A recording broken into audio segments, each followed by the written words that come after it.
धन्यवाद देता हूँ। हालांकि बहुत सारी बातें भाषण में आ गई हैं, आप भी लोग कहीं न कहीं सवाल पूछना चाहते होंगे, लेकिन जो इधर हमें कुछ नौजवानों ने और पढ़े लिखे बुद्धिजीवियों ने भाजपा की झूठी सरकार से जो जनता के सच्चे सवाल हैं वो पूछे, और यही जनता के सच्चे सवाल भारतीय जनता पार्टी को उखाड़ फेंकेंगे। आज तक बीजेपी ने अपनी मनमर्जी की है, 140 करोड़ लोगों की बात नहीं सुनी।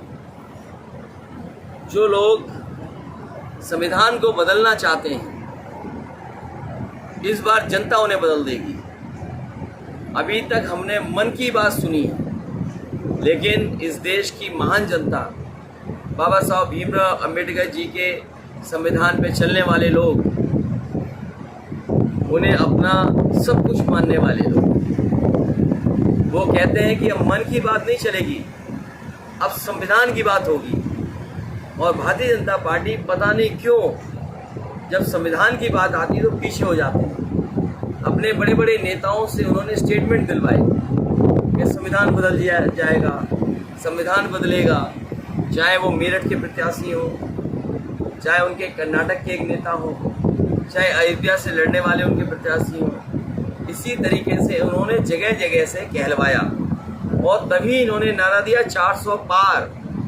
हमने अपने तमाम देश के वो लोग जो गंगा जमुनी तहजीब, जो मिली जुली संस्कृति पे भरोसा करते हैं, जो भाईचारे को अपने साथ समाज को और मजबूत बनाते हैं, उनको जोड़ करके हम लोगों ने कहा कि जो संविधान की बातें हैं वही बातें होंगी, और हम लोग संविधान को बचाने के लिए उनके साथ खड़े होंगे। समाज के लोग भी बड़े संख्या में हम लोग का समर्थन कर रहे हैं। इसलिए भाजपा की झूठी सरकार के जनता के सच्चे सवाल 100 से ज़्यादा हैं, 100 से ज़्यादा।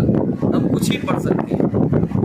मान लो पहला सवाल यही हो सकता है जनता का कि हमारे प्रेस के लोगों को सच्ची बात बोलने से क्यों रोका गया, हमारे प्रेस के लोगों को सच्ची बात बोलने के लिए क्यों भारतीय जनता पार्टी ने समय समय पर रोका। इसी तरह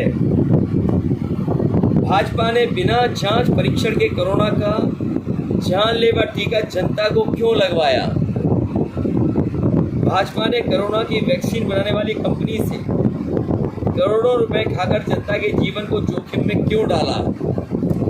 भाजपा ने मानकों पर खरा उतरे बिना समर्थकों की दवाई व अन्य उत्पादकों को बिकने क्यों दिया। तो ये ऐसे बहुत सारे सवाल हैं जो सच्चे सवाल जनता भारतीय जनता पार्टी से पूछ रही है।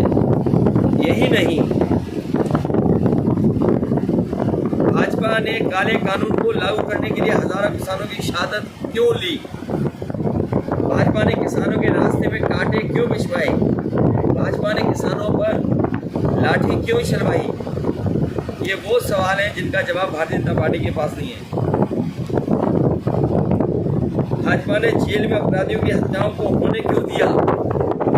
भाजपा ने बालू माफियाओं का समर्थन देकर पनपने क्यों दिया। और आपको याद होगा, मध्य प्रदेश का एक नौजवान यहाँ पर अग्निवीर की भर्ती देखने आया था और यहाँ की पुलिस ने उसको बस से उतार करके उसका एनकाउंटर कर दिया। बाद में जब उसके परिवार के लोग गए, हाई कोर्ट में एफआईआर दर्ज कराई, उसके बाद आपको पता होगा कि बड़े पैमाने पे सिपाहियों को जेल जाना पड़े। सवाल कांस्टेबल और सिपाहियों का नहीं है, सवाल है नीयत सरकार की क्या रही, बड़े अधिकारियों के खिलाफ क्यों कार्रवाई नहीं की। अगर उस गुर्जर परिवार की किसी ने मदद की थी, उसकी माँ को बुला करके मैंने पूरी कहानी सुनी थी।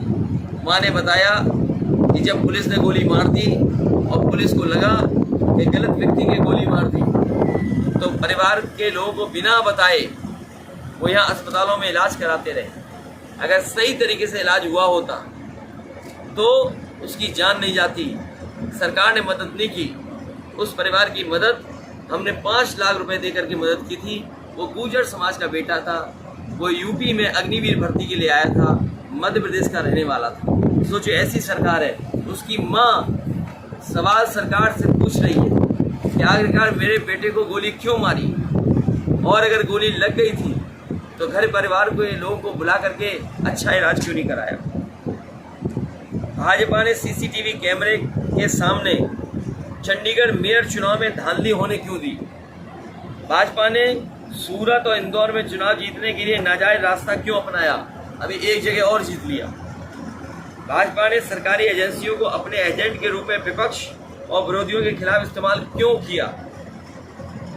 भाजपा ने विपक्ष को बदनाम करने के लिए झूठे खबरें फैलाने क्यों दी। जिसका दाना उसका गाना। भाजपा ने जब अपने पिछले वादों को जुमला कहकर जनता को धोखा दिया, तो अब गारंटी के नाम से नए झूठे वादे क्यों किए। और बीजेपी की हर बात झूठी निकली, उनके झूठे वादे निकले। हमें उम्मीद है इस लड़ाई में हमारे पत्रकार साथी भी हमारा साथ देंगे और बीजेपी को हटाएंगे। अब 400 पार नहीं होगी, संविधान की बात होगी। ये संविधान बदलना चाहते हैं, जनता इन्हें बदल देगी। इस बार 400 हार होगी।